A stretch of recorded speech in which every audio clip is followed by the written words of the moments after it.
Hello there, I hope you're having a wonderful time. Today on Interaction, I will talk about the final list of the Gcub 2023 postgraduate list. Okay, so if you don't know about Gcub, it's a mobility program geared at moving international students to study courses at the graduate level and at the postgraduate level here in Brazil. There are lots of, opportunities to study here. Well, if you are from a member country, because we have a list of countries that have ties and participate in the Gcub program in 5 different continents in the world, then you can apply and study here in Brazil. So the list I'm about to go through is the second edition of this program. Okay, at my time it used to be PEC-G, so I came to Brazil to study under the PEC-G, but now we have the Gcub.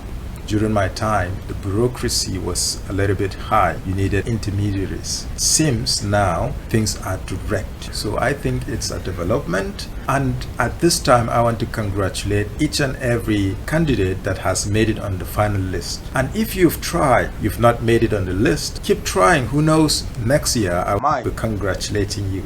The Gcub International Mobility final list for 2023 was out on the 16th of October 2023. For this year's edition, which is the second edition of Gcub, more than 1,100 vacancies were made available by the Brazilian government to foreign students who want to study at the postgraduate level, that's the master's and doctorate level. And these vacancies are to be distributed among 54 high institutions of learning here in Brazil. Well, as I introduced earlier on, over 1,100 vacancies were offered by the Gcub program, but only 851 vacancies were filled. That's covering both masters and doctorate. To be more specific, 380 students were shortlisted at the doctorate level, and 471 students were shortlisted at the master's level.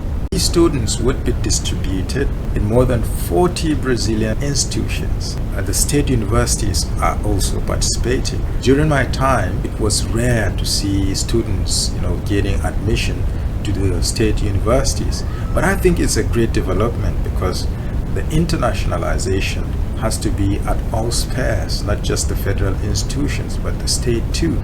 So I think it's a very good development by the Brazilian government. Well, we have 7 continents in the world, right? And 5 of them participate in this program. The continents are Africa, Asia, Europe, North America, and South America. There are other geopolitical divisions. For instance, when you go to Asia, you have the Middle East, and you have the Oceania, right, which is close to Australia. There are other divisions that make it a little bit clearer.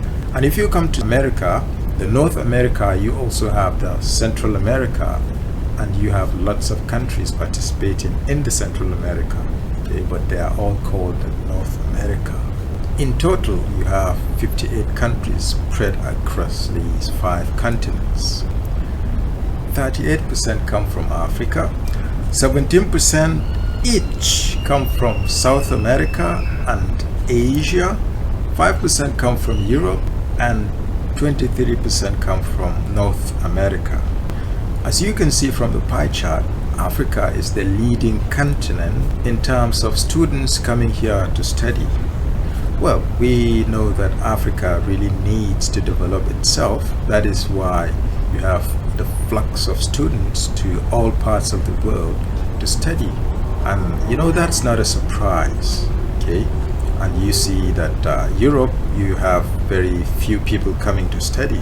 It's also not a big surprise. It depends on how the development of the countries are. That's how you can maybe trace the nature of the movements. Well, just from Africa, we have a total number of 22 countries that are participating in this year's edition. That is students that would start studying next year. It also produces the country that would send the highest number of students to study here in Brazil. Guess which country it is? It should be a Portuguese-speaking country, of course. Okay, did you think of a country? Mozambique. So a total number of 224 students are coming to study here in Brazil. I wish you all the best. 10 countries are participating from Asia. From Europe, you have 3 countries coming to Brazil to study. From North America, you have 13 countries coming to study. Last but not the least, South America. Here in South America, there are 9 countries that are coming to study here in Brazil. But you know, somehow there are 10 in total because Brazil is also included in the list. But those that are coming from Brazil are just residents of Brazil. They are from other countries. As I said in the beginning of this video, all these over 800 students will be distributed in over 40 universities across Brazil. The highest number of students will be absorbed by the USP, that's the University of São Paulo. It will take 70 students, followed by UFPA, that's the Federal University of Pará, which is in the northern part of Brazil. If you are coming to UFPA, you are coming to the Amazon region. You will love it. Well, I want to congratulate you once more. As you come to Brazil, may you have the best experience. So let's see in the next video.